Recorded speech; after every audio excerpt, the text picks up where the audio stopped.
Hello Internet, this is my tutorial on how to set up a ProTools session. Just a few tips and tricks to maximize your session, give yourself more real estate on the page, and just make things easier in general. First thing you want to do is start up ProTools. I have it running already, so I'm just going to start a new session, Command N, and you want to choose your session parameters, so 24-bit 44.1 for me. Might be different for you depending on your system. Okay, and you want to name your session. Just name it something that makes sense. So Pro Tools session setup seems appropriate. Also choose a location where you're going to be able to find it easily. So you would hit save. I'm going to hit cancel just because I have a session running already. The first thing I do is create some tracks. Always give yourself more tracks than you need. Just in case you want to do overdubs or, pop in a new instrument or something. So I'll put 20. So those are all your tracks. Next up, I will jump over to my mix window, so Command equals on the keyboard. Next up, you want to set up all your inputs and outputs.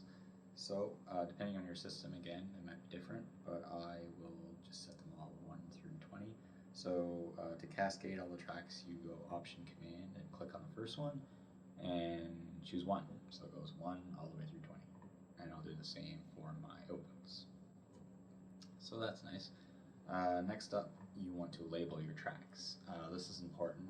You might track something today and then not touch it again for 6 months. So when you come back to the session, you want to know what you did. So click on your first track and say you're doing drums, so your first track is your kick. And then you hit tab down to your comment section.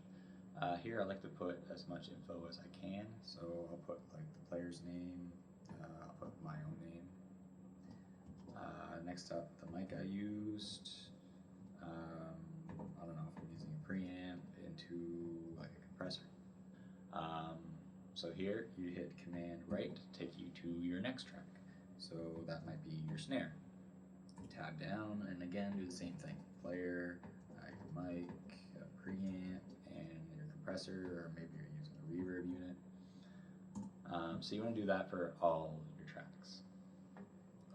Next thing you want to do is group your tracks. So let's say these first 8 tracks are for drums. So you select them all and hit Command G and call that drum. This is important if you want to edit like all your drum tracks together. Let's say these next 2 tracks are for guitar, and this one is vocals. Even if I only have 1 track for vocals, I still made a group for it, just in case you want to do overdubs and add more tracks to that group, or whatever it might be, but it just looks better that way. You may have noticed that all of these are still black. So you go to your setup, preferences, and over here on the right where it says color coding, you can choose groups. So now everything is its own color. Just makes it a bit easier to read on the screen. Next up, you go back to your edit window, and there's a lot of stuff on here that you might not need. You can get rid of just to give yourself more room on the page. First of all, these tracks that I'm not using at the moment, I can get rid of. Right click on them and go hide and make inactive. So that gets rid of them all. They're still here on the left side in this tracks window, so if I ever need one I can click on it and bring it back, but for now I'll just keep them hidden. This window here is your regions window. I usually get rid of that completely. I don't use it that often, and if I ever do I can just click on this arrow again and it'll come back. But get rid of that. Some stuff here you probably won't need. You can get rid of samples, meter, key, and you just click on this little dialog on the left. Again, right above your tracks, there's another dialog box. You can get rid of your instrument, inserts, sends, I/O. I got rid of those because if I go back to my mix window, everything is right here. It's all the same stuff. Next thing I like to do is create a click track. just in case your band or drummer, whoever wants one.